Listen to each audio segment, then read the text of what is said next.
যে সিন্ডিকেট যে চারজন আছে এই সিন্ডিকেটের চারজনকে আমরা গ্রেফতার করেছি এবং তাদের বিরুদ্ধে অলরেডি মামলা আছে, এই মামলা আছে এবং তাদের বিরুদ্ধে অস্ত্র মামলা হবে।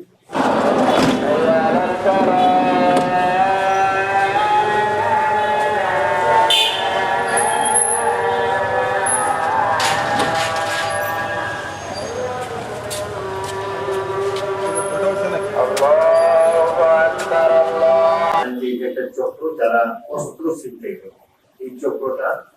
তারা অনলাইনে বিজ্ঞাপন দেয় যে যাদের অস্ত্র আছে তারা যেন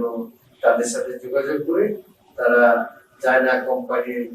যারা বিদেশি আছে তাদের বডিগার্ড হিসেবে নিয়োগ দেওয়ার জন্য এই বিজ্ঞাপনটা দিয়ে থাকে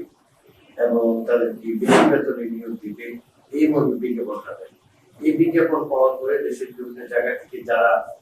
লাইসেন্সধারী যাদের অস্ত্র আছে এবং যারা সিকিউরিটি বা বডিগার্ডে আগ্রহী তারা তখন যোগাযোগ করে এই ধরনের চারজন লোককে আমাদের তিনটি হলো রূপগঞ্জ থানার, একটা হলো ক্যান্টনমেন্ট থানায়, এই চারটা অস্ত্র তাদেরকে টাকা আসার করে গাড়ি থেকে অপহরণ করে অস্ত্রটা লুট করে নিয়ে যায় এবং তাদেরকে আমাদের রূপগঞ্জ থানার এলাকায় রেখে যায়।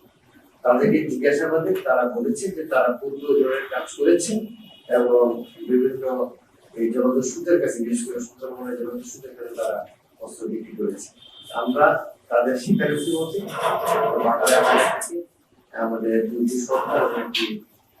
এয়ার সহ 800 অস্ত্র উদ্ধার করি এবং সেখানে এই গাড়ির ভুয়া নাম্বার প্লেট আছে কারণ তারা এই নাম্বার প্লেট দিয়ে বিভিন্ন সময়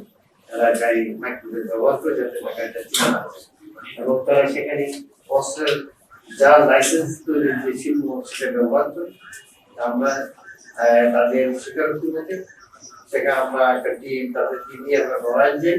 এবং মাগুরা যাই, সেখানে গিয়ে তাদের যে মাইক্রোওয়েভ ব্যবহার করেছে ওই ঘটনার সময় এবং ওই মাইক্রোওয়েভ তারা বিভিন্ন সময় ব্যবহার করে ওই মাইক্রোওয়েভ এবং ড্রাইভার সহ আমরা উদ্ধার করি। যে সিন্ডিকেট যে চারজন আছে এই সিন্ডিকেটের চারজনকে আমরা গ্রেফতার করেছি এবং তাদের বিরুদ্ধে অলরেডি মামলা আছে, এই মামলা আছে এবং তাদের বিরুদ্ধে অস্ত্র মামলা হবে এবং তাদের আইনগত যে পরবর্তী প্রক্রিয়াগুলো আমরা যথাযথ সম্পন্ন করব। তারা তাদের আরো কারা কারা আছে কিনা সেটা জানার জন্য আমরা